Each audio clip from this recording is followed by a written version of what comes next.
பல கல்யாணத்துல இப்ப கூட பாத்தீங்கன்னா திருமணம் ஆகும்போது பாண்டு பத்திரம் எழுதி வாங்கிறாங்க. திருமணம் முடிஞ்சதுக்கு அப்புறம் கூட எங்களோட நண்பரை நீங்க வந்துட்டு கிரிக்கெட் விளையாட அனுமதிக்கணும் அப்படின்னு சொல்லி பாண்டு பத்திரம் எழுதி வாங்குறாங்களே.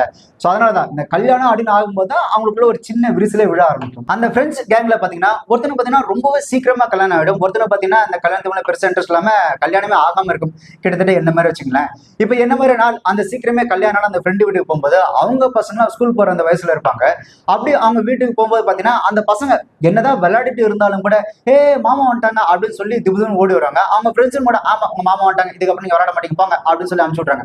ஆக்சுவலா நம்ம அவங்க வீட்டுக்கு போகும்போது அவங்களோட பிள்ளைகள் வந்துட்டு நம்மளை பார்த்து மாமா வந்துட்டாங்க அப்படின்னு சொல்லி ஓடி வர்றதுக்குல்ல அந்த அந்த ஃப்ரெண்ட்ஷிப்போட அந்த பாண்டிங் அப்படின்றது அடுத்த ஜென்ரேஷனுக்கு கண்டினியூ ஆகும். ஆக்சுவலா அவங்க ஃப்ரெண்டு அப்படின்றத தாண்டி அதுக்கப்புறம் அவங்க பிள்ளைங்க கூட அந்த பாண்டிங் அப்படின்றது கண்டினியூ ஆகும். அதே மாதிரி அந்த ஃப்ரெண்ட்ஸோட பசங்க அந்த அங்கிள் அப்படின்னு சொல்றதுக்கும் மாமா அப்படின்னு சொல்றதுக்கும் நிறைய வித்தியாசம் இருக்கு. அது வெறும் வார்த்தையா இருந்தாலும் கூட பட் எமோஷனலி பாத்தீங்கன்னா அது வேற மாதிரி இருக்கும். ஸோ அந்த ஃப்ரெண்ட்ஸோட பசங்க நம்மளை பார்த்துட்டு இது எங்க மாமா அப்படின்னு சொல்லும்போது ஒரு க்ளோஸ் பாண்டிங் ஒரு க்ளோஸ் ரிலேஷன்ஷிப்ல நம்ம வந்துட்டு அடுத்த ஜென்ரேஷன் கூட நம்ம அப்படியே மூவ் ஆகி போயிட்டே இருப்போம். அதே மாதிரி அவங்க வீட்டுக்குள்ள போனோன்னு வைங்களேன், என் ஃப்ரெண்ட் அந்த ஃப்ரெண்டோட ஒய்ஃப் வந்து ஆனா இவர் பாருங்க இவர் சொல்றதை கேட்கவே மாட்டேன்றாரு, இவர் என்ன பண்ணார் தெரியுமா அப்படின்னு சொல்லி பாத்தீங்கன்னா ஒரு மல்லிகடை லிஸ்ட் மாதிரி ஒரு பெரிய லிஸ்ட் ஒரு கம்ப்ளைண்ட் லிஸ்ட் ஒன்று எடுத்து வைப்பாங்க. நமக்கு தெரியும் அவன் அப்படிதான் பண்ணுவான் அப்படின்னு. ஆனா நம்மளும் வந்துட்டு அப்படியாம்மா சரிம்மா கேட்கறேன் அப்படின்னு சொல்லும்போது அவங்க ஒரு வார்த்தை ஒன்று சொல்லுவாங்க. அது மனைவியா இருந்தாலும் சரி இல்ல அவங்களோட அப்பா அம்மாவா இருந்தாலும் யாரா இருந்தாலும் ஒன்று சொல்லுவாங்க.